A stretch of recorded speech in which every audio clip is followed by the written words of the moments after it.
Something about this photo, like I looked like Gordon Ramsay a bit. And there was this like meme about how like I looked like Gordon Ramsay, and it just like went viral. Most of the outfits I wore like pre-2016, I regret. My chance to like talk shop with John Mayer about guitars, and I just blew it. Hi, I'm Cody Simpson, and I'm getting up close with Cosmo.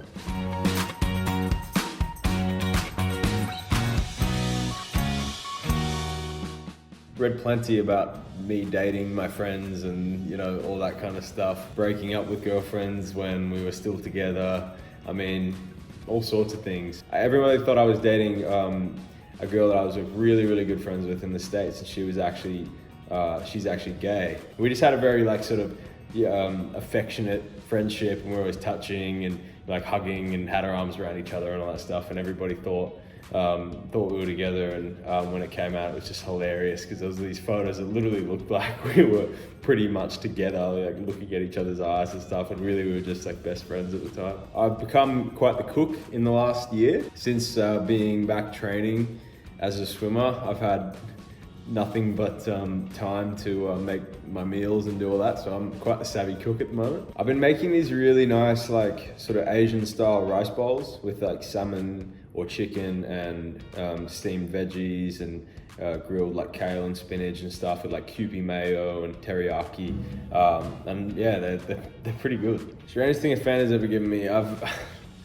tons of inappropriate gifts, I reckon. Like I've gotten sex toys and bras and underwear and like all like things like that have just like rocked up at to a mailing address. I don't know what to do with half of the stuff, because especially when you're on tour, like you never know what you're gonna receive. When I was touring, like whatever I said that I liked, like in an interview or something, whether it was you know, sour lollies, or like for a while I really liked it was a big thing that I liked tomato sauce, like ketchup, and so I'd always get these bottles of ketchup. So it was always a running joke that I should just start saying I liked $50 bills. Well, I'm always really blonde and kind of sun and chlorine bleach because I swim, but there was a time where I was like really white and kind of, my skin was all kind of red, and something about this photo, like I looked like Gordon Ramsay a bit.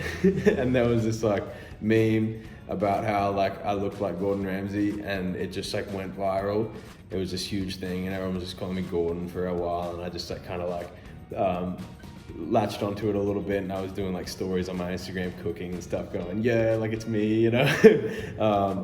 But I thought that one was pretty funny.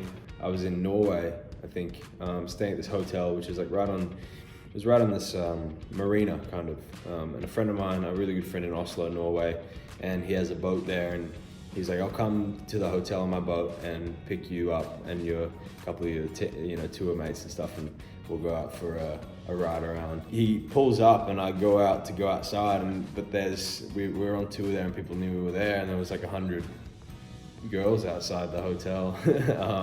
And so we just made a run for it. We ran out through the crowd, jumped into the boat, and immediately sort of started to speed off, and it was cold in Norway, and the water was freezing, and these girls just started jumping into the water, like swimming after the boat.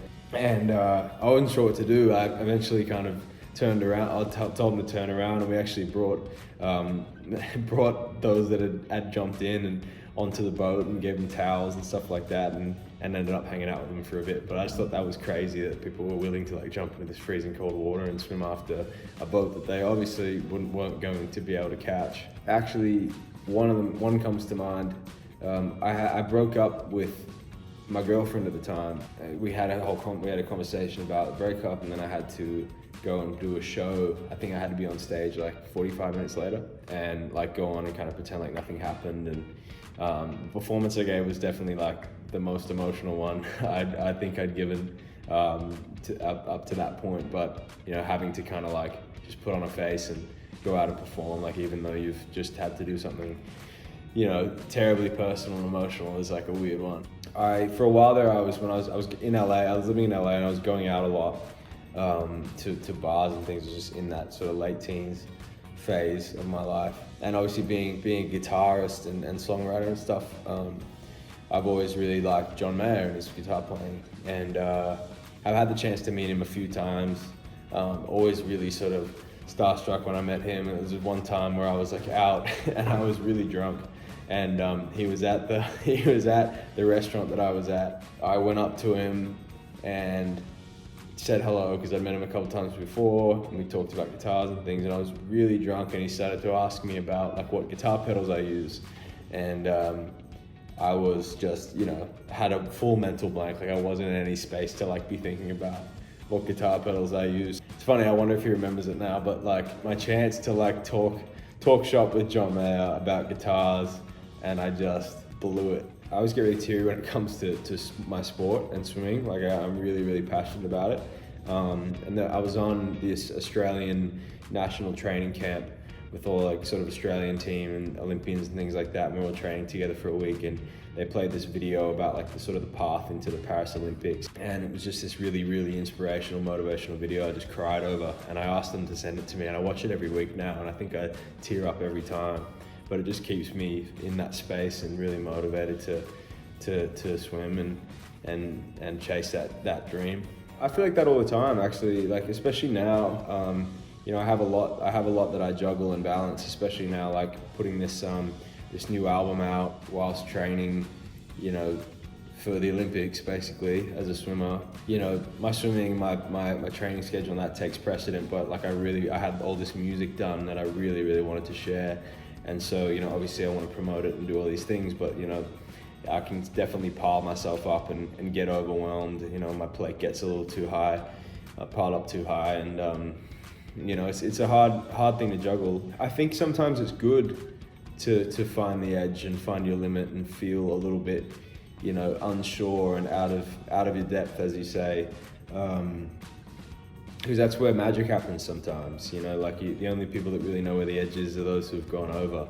I like that quote. I'm really good mates with the guy, Chase from Outer Banks, and one of my other best mates does like all the surf stunts in the show, and I really like the concept of that show, and I always thought it'd be cool to go on and play a part in that. I'm always into the kind of, piratey kind of adventure stuff. My favorite tattoo, my mum would want me to say this one because it's of her. My favorite one at the moment, I think, is this little Poseidon, little King Neptune tattoo here. I just got it off this coin that I really liked, and it looks like a little old king there, and I always thought that was kind of cool. I like little tattoos. I've got plenty of big ones as well, but I'm still slowly but surely collecting. Most of the outfits I wore like pre-2016, I regret. I used to really like matching things when I was young, like matching like a jacket with the shoes, and like if the jacket was green, I'll put green shoes on. That's really cool, that kind of stuff. And I look back on it now and I'm going, what was I doing? I think one of them was sort of going independent and sort of regaining a bit of creative freedom, and I ended up putting out my first independent album around 18, 19. It was called Free, and that was sort of the start of my real journey, like musically, as a singer-songwriter and stuff. And funny enough, like the next installment of that is coming out very soon, April 8th. But all the things I've done, like the people I've gotten to meet, like the life experience I've gotten to have so far, like the whole thing is one big highlight in my eyes. Thank you guys so much for watching. I hope you got to know me a little bit better. Bye.